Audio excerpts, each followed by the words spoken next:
தொலைக்காட்சியின் பிரதான செய்திகள். முதலில் தலைப்புச் செய்திகள். வடுக்குநாரிமலை பௌத்தருக்குரியது, விரைவில் வர்த்தமானி, அமைச்சரின் அறிவிப்பு. நம்பிக்கையில்லா பிரேரணியை ஆதரிக்க தமிழரசு முடிவு. கோர விபத்தில் ஓய்வு பெற்ற ஆசிரியர் பலி.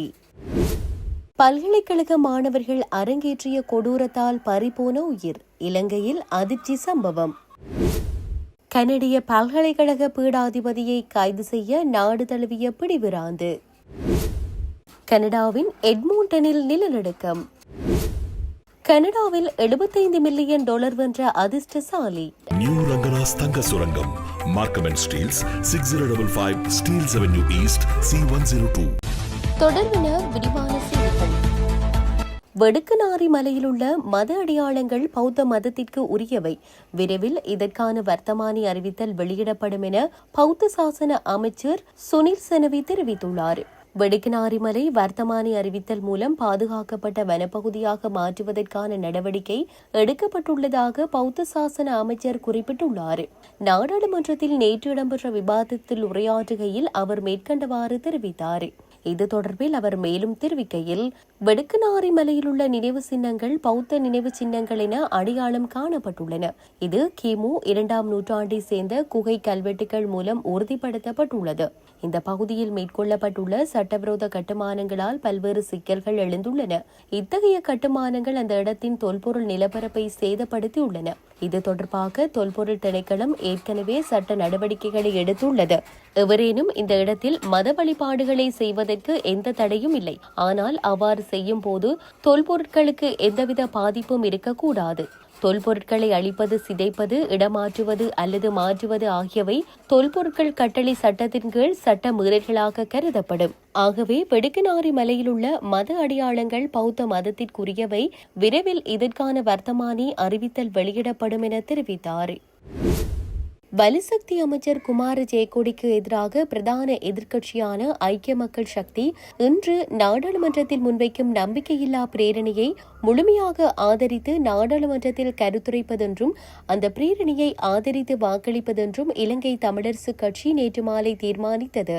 கட்சியின் அரசியல் குழுவும் நாடாளுமன்ற உறுப்பினர்களும் நேற்று மாலை இணைய வழியில் கூடி இந்த தீர்மானத்தை எடுத்தனர். இணைய வழியில் கூட்டத்தில் பங்கு பற்றிய அனைத்து உறுப்பினர்களுமே ஏகமனதாக இந்த முடிவுக்கு வந்தனர். கூட்டத்தின் ஆரம்பத்தில் இணைய வழியில் பங்கு பற்றிய நாடாளுமன்ற உறுப்பினர் சிவஞானம் ஸ்ரீதரன் கூட்ட தீர்மானம் எடுக்கப்பட்ட சமயம் இணைய இணைப்பில் இருந்து வெளியேறியிருந்தார். எனினும் அதற்கு முன்னர் கட்சியின் தலைவர் CVK சிவஞானத்துடன் தொடர்பு கொண்ட அவர் கட்சி எடுக்கும் முடிவுக்கு தான் முழுமையாக கட்டுப்பட்டு செயற்படுவார் என்று தெரிவித்திருந்தார் என்பது குறிப்பிடத்தக்கது. வவுனியாவில் இடம்பெற்ற கோர விபத்தில் ஓய்வு பெற்ற ஆசிரியர் உயிரிழந்துள்ளதாக காவல்துறையினர் தெரிவித்துள்ளனர். குறித்த விபத்து வவுனியா பட்டாணிச்சூர் பகுதியில் நேற்றிரவு இடம்பெற்றுள்ளது. சம்பவத்தில் பாலகுகன் வயது 64 என்ற ஓய்வு பெற்ற ஆசிரியரே உயிரிழந்துள்ளார். வவுனியா நகரிலிருந்து மன்னார் வீதி வழியாக துவிச்சக்கர வண்டி ஒன்று பயணித்த நிலையில் பட்டாணிச்சூர் பகுதியில் அதன் ஓட்டுநர் பாதையின் மறுபக்கத்திற்கு திரும்புவதற்கு முற்பட்டுள்ளார். இதன்போது அதே திசையில் பின்னால் சென்ற லொரியொன்று துவிச்சக்கர வண்டியுடன் மோதி விபத்துக்குள்ளானது. விபத்து இடம்பெற்ற உடனேயே லொரியின் சாரதி வாகனத்தை நிறுத்திவிட்டு அங்கிருந்து தப்பியோடியுள்ளதாக தெரிவிக்கப்படுகிறது. இந்த விபத்தில் துவிச்சக்கர வண்டியில் பயணித்தவர் பலத்த காயங்களுக்குள்ளானார். அருகில் இருந்தவர்களின் உதவியுடன் அவர் மீட்கப்பட்டு உடனடியாக வவுனியா மாவட்ட பொது வைத்தியசாலையில் தீவிர சிகிச்சைக்காக அனுமதிக்கப்பட்டார். எனினும் சிகிச்சை பலனின்றி அவர் உயிரிழந்துள்ளார். சம்பவ இடத்திற்கு விரைந்த நெழுக்குளம் காவல்துறையினர் விபத்து இடம்பெற்ற விதம் குறித்து முதற்கட்ட விசாரணைகளை முன்னெடுத்து வருகின்றனர்.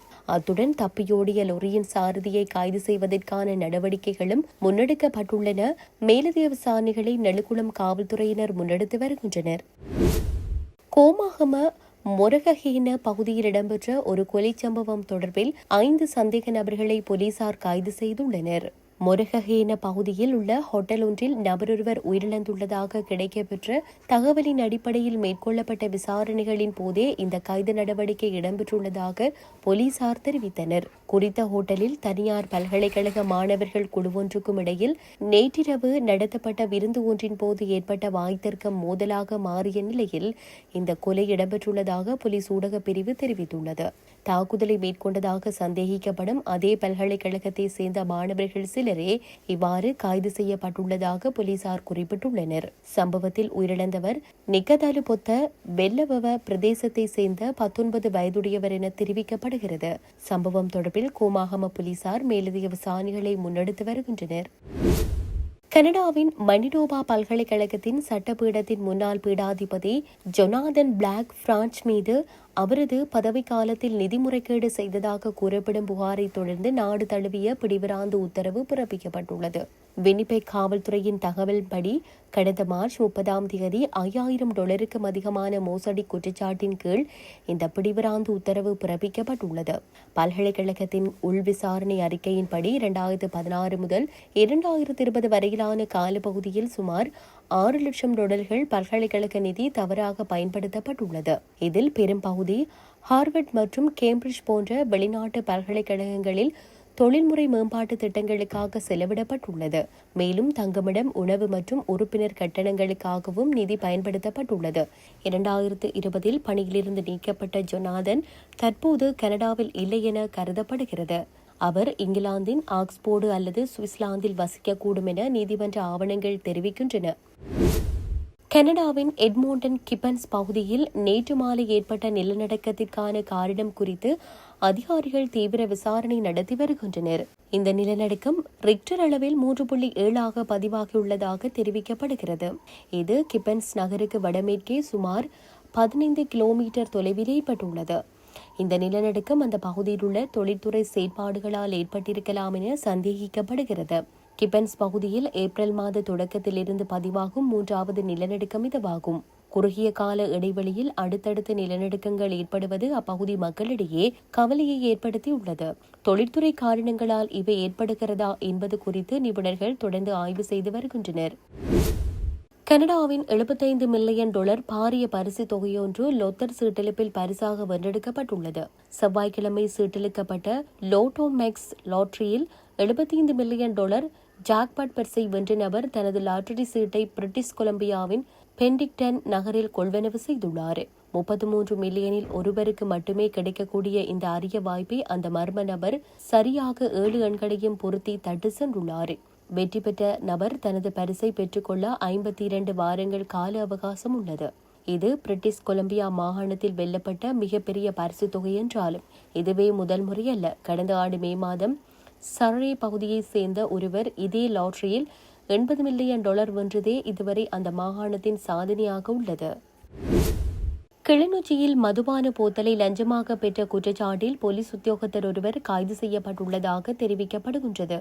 லஞ்ச ஊழல் ஆணைக்குழுவிற்கு கிடைக்கப்பெற்ற முறைப்பாட்டின் பிரகாரம் தருமபுரம் பகுதியில் போலீஸ் உத்தியோகத்தர் மதுபான போத்தலை லஞ்சமாக வாங்கிய வேளை கைது செய்யப்பட்டுள்ளார். கைது செய்யப்பட்ட போலீஸ் உத்தியோகத்தரை விசாரணைகளின் பின் கிளிநொச்சி போலீஸ் ஊடாக நீதிமன்றத்தில் முற்படுத்த நடவடிக்கை எடுக்கப்பட்டுள்ளது. இது தொடர்பான மேலதிக விசாரணைகள் இடம்பெற்று வருகின்றன. இத்துடன் செய்திகள் யாவும் நிறைவு பெறுகின்றன. மேலதிக செய்திகளை அறிந்து கொள்வதற்கு www.tamilaram.com எனும் இணையதளத்தை பார்வையிடுங்கள்.